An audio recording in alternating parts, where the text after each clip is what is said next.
Phil et Thomas, c'est l'heure de la question média du jour. Et en ce 1er novembre, on a maintenant un petit peu de recul pour faire un premier bilan des nouveautés de cette rentrée télé. Laurent Ruquier sur BFM, Pascal Delatour du Pin sur C8, Laurence Boccolini en animatrice des enfants de la télé ou encore Jarry le midi sur France 2. Quelles sont les bonnes surprises et les déceptions de cette rentrée? On en parle avec nos invités. Sarah Lecoeuvre, bonjour. Bonjour Thomas. Journaliste au Figaro, co-présentatrice du Buzz TV. Et puis Maxime Guény. Bonjour Thomas, bonjour Maxime, à tous. Bienvenue, journaliste spécialiste des médias. On peut notamment vous lire sur le Média Plus. Alors je vous propose qu'on balaye un petit peu la grille des programmes de la journée. On commence avec le matin, avec beaucoup de changements cette année et déjà l'arrivée dans la première matinale de France, Télématin, de Marie Portolano qui a remplacé Julia Vignali. C'est une bonne recrue selon vous, Sarah ? Ah oui, moi je valide. Je trouve que la complicité avec Thomas Soto se fait déjà sentir en plateau. Il y a une bonne ambiance. Elle a pris tout de suite ses marques, même dès la première. Elle a fait une petite blague sous la ceinture. Voilà, on était dans l'ambiance matinale. C'est ce qu'on demande à une matinale. Plutôt des fous rires. Elle a repris sa casquette de journaliste. Elle y a incorporé de l'humeur, sûrement grâce à son expérience sur M6. Et on voit que tout est très fluide avec Thomas Soto, ce qui est plutôt rare lorsque vous avez des tandems d'animateurs. Et puis les audiences sont au rendez-vous. 839 000 téléspectateurs, ce qui fait le rendez-vous matinal le plus regardé de la télévision. Et je pense qu'ils ont suffisamment renforcé leur télématin pour faire face à la concurrence qui arrive bientôt chez TF1 avec Ghost au sein. À partir de janvier, ça va peut-être être un peu plus compliqué. On suivra ça évidemment avec gourmandise. Et puis il y a Jean-Baptiste Boursier qui est désormais à la tête de la matinale de LCI.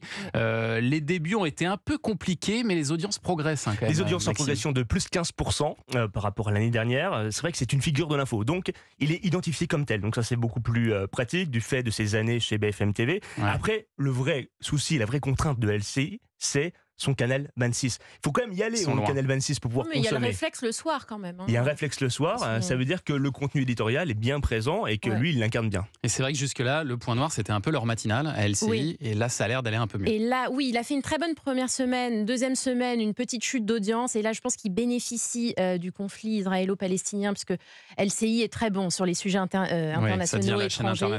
Il y a un réflexe dès que la guerre en Ukraine se produit, désormais la guerre en Israël. Il y a un réflexe LCI et Jean-Baptiste Boursier bénéficie de ça aujourd'hui. On descend un petit peu dans la grille pour arriver sur la grande nouveauté du midi, l'arrivée de Jarry à la présentation de Tout le monde veut prendre sa place.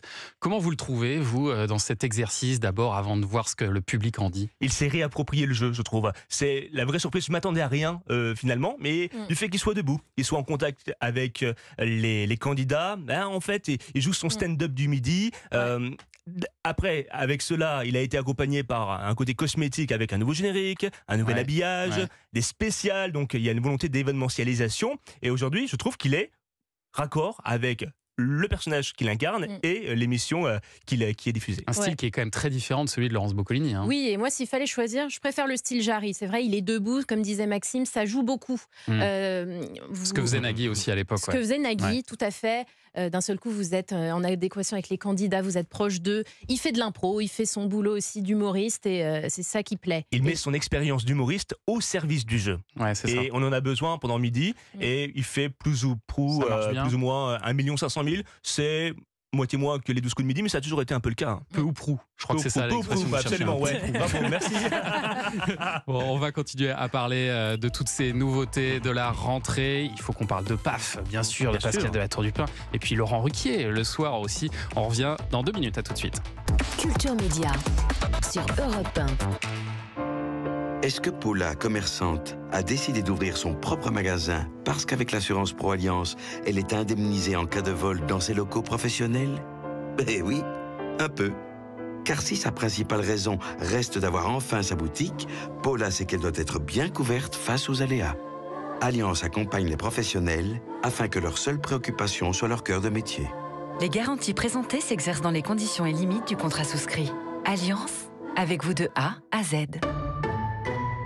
À tous ceux qui trouvent que ce serait bien de retrouver un peu de pouvoir d'achat un jour, ou même 2 jours, ou 3, ou même 4, c'est bien 4. Et pourquoi pas 5, tiens? Eh ben, on a encore mieux que ça. C'est les 100 jours pouvoir d'achat chez Intermarché. Les rillettes de thon Odyssée sont à seulement 1,49 €, les moins chères de France. Et c'est aussi au drive et en livraison. Intermarché, tous unis contre la vie chère. 150 grammes, soit 9,94 € le kilo. Sur la base d'un relevé en date du 30 octobre 2023. Modalité sur intermarché.com. Pour votre santé, bougez plus. On peut se chauffer au bois comme l'ont fait nos aïeux. Plus de bois, écuyer. Oh, la froidure m'assaille. En gaspillant du bois et de l'énergie. Ou on peut bien se chauffer au bois avec un poêle ou un insert nouvelle génération, du bois bien sec et un bon entretien. Ah, on n'est pas bien là. C'est 5 fois plus efficace et bien moins polluant. Alors faites des économies en adoptant les bonnes pratiques et retrouvez les aides financières à votre disposition sur bien-se-chauffer-au-bois.adem.fr. Ceci est un message du ministère de la Transition écologique et de la cohésion des territoires et de l'ADEME. Source ADEME 2022. Europe 1 présente le Salon du Made in France. Mode, beauté, gastronomie, déco. 4 jours pour découvrir le savoir-faire français et acheter auprès de plus de 1000 exposants. Le Salon du Made in France, l'événement grand public à ne pas manquer. Du 9 au 12 novembre à Paris, porte de Versailles. Téléchargez vos invitations sur mifexpo.fr. Europe 1. Culture Média sur Europe 1, Thomas Hill avec vos invités. On répond à cette question média du jour. Quel est le bilan d'audience pour les nouveautés télé de la rentrée avec Sarah Lecoeuvre, journaliste au Figaro et co-présentatrice du Buzz TV, et Maxime Guény, journaliste spécialiste des médias qu'on peut lire sur Média+. Et alors en fin d'après-midi, l'un des événements de la rentrée, c'était l'arrivée de Pascal de la Tour du Pin sur C8 dans le programme PAF.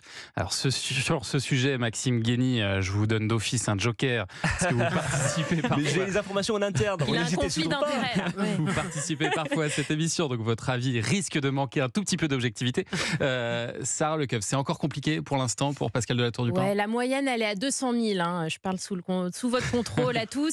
200 000 téléspectateurs en moyenne. C'est un peu moins que l'année dernière, ce que faisait Benjamin Castaldi à cette case-là. Il faut dire que l'émission s'est cherchée. Au départ, on nous avait annoncé une émission consacrée aux médias, PAF, d'où son nom. Ça a duré 15 jours. Ça a évolué, et désormais, on parle consommation, politique, économie, inflation, culture. Et un tout petit peu de médias. Un peu de médias. Bon, après, il y a des signaux très positifs dans la mesure où on a réalisé notre record historique lundi dernier. Il n'est pas objectif. 335 000 téléspectateurs. Non, mais quand on est 5e chaîne nationale sur les femmes responsables des achats de moins de 50 ans, c'est plus que significatif. Et après, on ne peut pas comparer ce qui est comparable. PAF commence à 17h50, quand le 6 à 7 commençait à 18h10, 20. Ouais. Donc en gros, c'est 20 minutes où il faut remplir un peu plus la salle, il faut recréer des habitudes de consommation. Et puis, l'émission a eu des ajustements. On s'est recentré maintenant sur trois thématiques particulières. Je crois que vous allez avoir le droit de revenir dans cette émission. Je vais revenir alors, ça marche. Mais tout va bien. Tout va bien. Bon, très bien. On va suivre ça en tout cas. Beaucoup de téléspectateurs ont aussi découvert en cette rentrée le visage d'Isabelle Iturburu qui venait de Canal, qui avait la lourde tâche de succéder à Nikos quand même, à la présentation de 50 minutes Inside, mais aussi dans le MAG de la Coupe du Monde de rugby.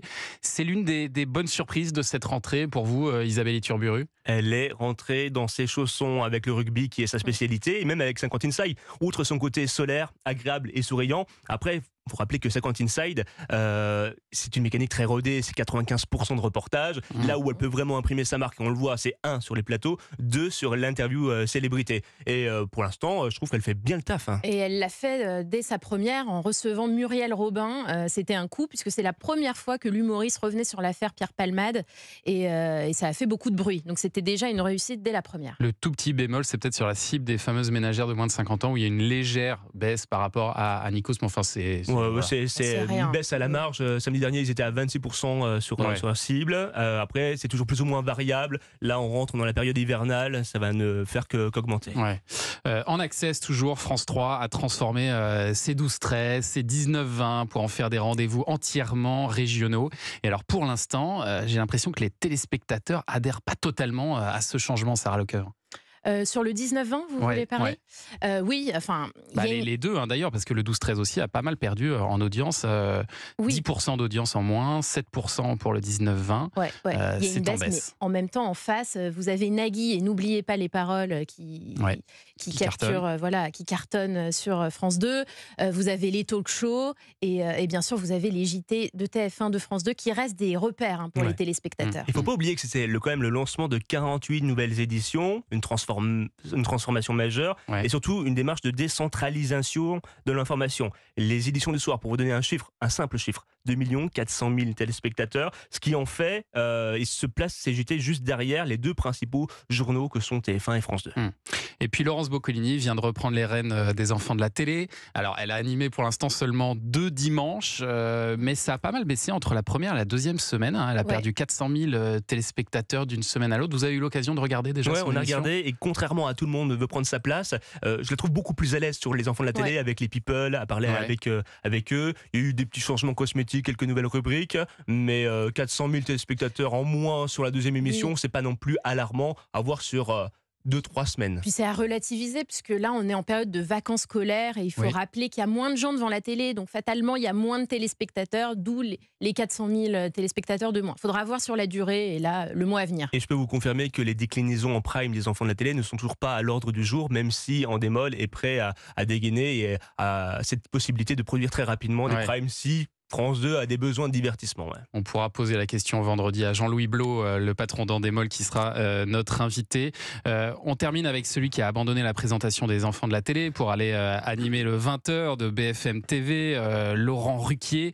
Alors, sa case progresse sur 1 an, mais ça reste quand même assez loin de la concurrence, Sarah. Mais oui, alors sa case progresse de 40%, il faut le rappeler, par rapport à Aurélie Casse, qui officiait sur la case l'année passée, mais il est à 1,5% de part d'audience. C'est assez loin de son concurrent direct, Pascal Praud, qui lui est à plus de 20%, 700 000 téléspectateurs. Il y a entre les deux 500 000 téléspectateurs d'écart. Pour moi, il n'y a pas match, alors qu'il devait y avoir match Ruquier-Pro. Il devait y avoir match, selon votre point de vue. Après, on ne peut pas comparer une émission qui a 3 semaines avec une émission qui a 6 ans d'existence, avec des chroniqueurs imposés, identifiés par le public. Derrière cela, vous en voyez beaucoup des émissions qui progressent de plus 41% sur la case. C'est ce critère-là qui est important là-dessus. D'autant que aujourd'hui, Laurent Ruquier est obligé de faire une contre-programmation. Parce qu'à 20h, qu'est-ce qu'il y a ? T'as les unités d'information. Donc, tu peux certes traiter de l'actu, mais faire surtout ce pas de côté. Ce qui est important maintenant, c'est de créer le déclic. Et tu le crées le déclic avec une équipe dédiée. Est-ce que vous trouvez que c'est un exercice qui lui va bien ? Parce que c'était ça la grande question qu'on se posait. Est-ce que Laurent Ruquier va être capable de faire de l'info pure finalement et de se retrouver à la tête d'un 20h ? Malgré tout, c'est le 20h de la chaîne. Je pense heureusement qu'il a Julie Hamet à ses côtés, qui, je trouve, à mon goût, recadre l'émission. Qui est un transfuge de LCI. Qui est un transfuge de LCI.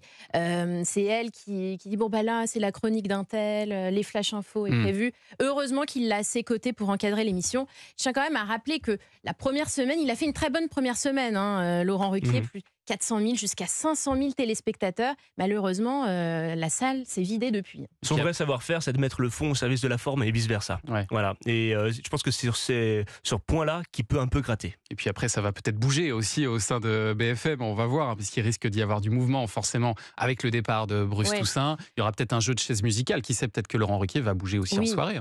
Maxime Switek serait bien placé pour reprendre la case du matin de Bruce Toussaint. Et Marc-Olivier Frugiel cherche actuellement un éditorialiste penchant plutôt à droite pour reprendre la case de Maxime Switek le soir. Voilà, on a parlé de Frédéric Tadei qui a démenti lundi dans notre émission.